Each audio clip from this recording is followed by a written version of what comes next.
എൻ്റെ ഈ കഷ്ടപ്പാടിനൊക്കെ എന്നാണ് ഒരു ശമനം ഉണ്ടാകുന്നത്? പലപ്പോഴും നമ്മുടെയൊക്കെ പ്രാർത്ഥനാ നിയോഗങ്ങൾ തന്നെ ഈ കഷ്ടപ്പാട് ബുദ്ധിമുട്ടൊക്കെ ഒന്ന് മാറി കുറച്ച് സ്വസ്ഥമാകാനായിട്ടല്ലേ. ഇന്നത്തെ സുവിശേഷത്തിൽ തൻ്റെ ഉത്ഥാനത്തിന് മുമ്പുള്ള സഹനങ്ങളെ പറ്റി ഈശോ ശിഷ്യന്മാർക്ക് വിശദീകരിച്ചു കൊടുക്കുകയാണ്. അപ്പോൾ പത്രോസ് പറയാണ്, യോ ഈ സഹനങ്ങൾ നിനക്ക് സംഭവിക്കാതിരിക്കട്ടെ എന്നുള്ളത്. ഈശോനെ വിളിക്കുന്നത് സാത്താനെ എന്നാണ്.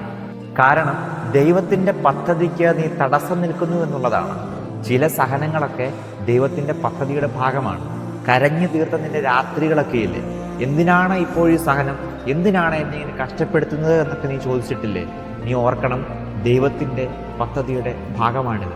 വചനം പറയാണ്, സ്വന്തം കുരിശു വഹിക്കാതെ ഈ സഹനം ഏറ്റെടുക്കാതെ ആർക്കുമൊന്നും എൻ്റെ ശിഷ്യനായിട്ട് തീരാനായിട്ട് സാധിക്കത്തില്ല എന്നുള്ളത്. ഈ സഹനങ്ങൾ മുഴുവൻ ഞാൻ ഏറ്റെടുത്തെങ്കിൽ മാത്രമേ ഒരു ഉയർപ്പുണ്ടാകത്തുള്ളൂ എന്നുള്ളത്. അതുകൊണ്ട് ഈ സഹനത്തെ മാറ്റി നിർത്തി സഹനമില്ലാത്ത ഒരു ഉയർപ്പിനെ പറ്റി നീ ചിന്തിച്ചാൽ അത് ശരിയല്ല. ഇപ്പോൾ നീ കടന്നു പോകുന്ന പല വേദനകളും ബുദ്ധിമുട്ടുകളും ഒക്കെ ഉണ്ടല്ലോ, ഒരു ഉയർപ്പിൽ നിന്നെ കൊണ്ടുചെന്ന് എത്തിക്കാനായിട്ടുള്ള അവൻ്റെ പരിശ്രമമായിരിക്കും. ആ ഉയർപ്പിൽ നിനക്ക് സന്തോഷിക്കാൻ പറ്റണമെങ്കിൽ ഈ സഹനവും നീ ഏറ്റെടുക്കണം.